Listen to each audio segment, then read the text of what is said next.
अखेर मंत्री माणिकराव कोकाटेंचं खातं बदललं. कोकाटेंकडे क्रीडा आणि युवक कल्याण खातं तर दत्तात्रय भरणेंकडे कृषी खात्याची जबाबदारी. न्यूज 18 लोकमतच्या बातमीवर शिक्कामोर्तब.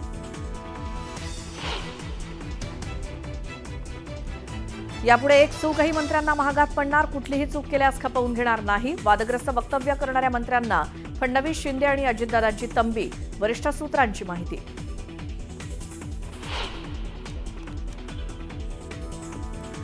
महादेव मुंडे हत्या प्रकरणी मनोज जरांगेंची आज बीडमध्ये बैठक. महादेव मुंडेंच्या कुटुंबियांना अजूनही न्याय न मिळाल्यामुळे जरांगे करणार आंदोलनाची घोषणा.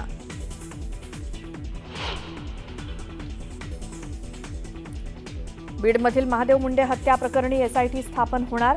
ज्ञानेश्वरी मुंडेंनी भेट घेतल्यानंतर मुख्यमंत्र्यांचं आश्वासन, तर तात्काळ आरोपींना अटक करण्याचाही फडणवीसांचा शब्द.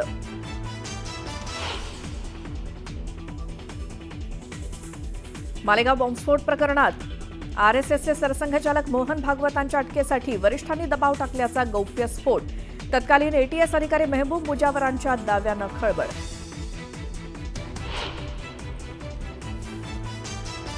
काँग्रेसच्या कैलास गोरंट्याल यांचा भाजपात प्रवेश. काँग्रेसनं इतकी वर्ष आमदारकी दिली, मग खऱ्या अर्थानं गद्दारी कुणी केली?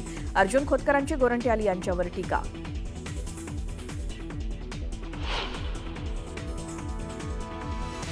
महाराष्ट्र एकीकरण समितीच्या शिष्टमंडळानं घेतली मुख्यमंत्री फडणवीसांची भेट. प्रलंबित सीमा प्रश्न चर्चेतून सोडवा आणि मराठी माणसावरील अत्याचाराबाबतही जाब विचारण्याची मागणी.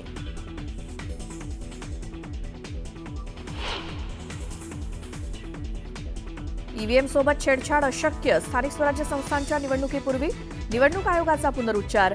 ईव्हीएम बाबतच्या सगळ्या शंका खोट्या असल्याचं स्पष्टीकरण.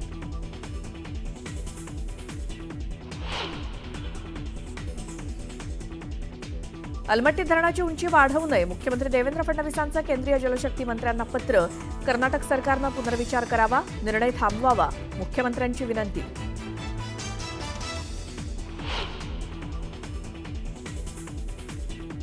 लोकशाहीर अण्णाभाऊ साठेंची आज जयंती. साठेंच्या जयंतीनिमित्तानं राज्यात ठिकठिकाणी विविध कार्यक्रमांचं आयोजन. पुण्यात मुख्यमंत्र्यांच्या हस्ते साहित्य खंडाचं प्रकाशन.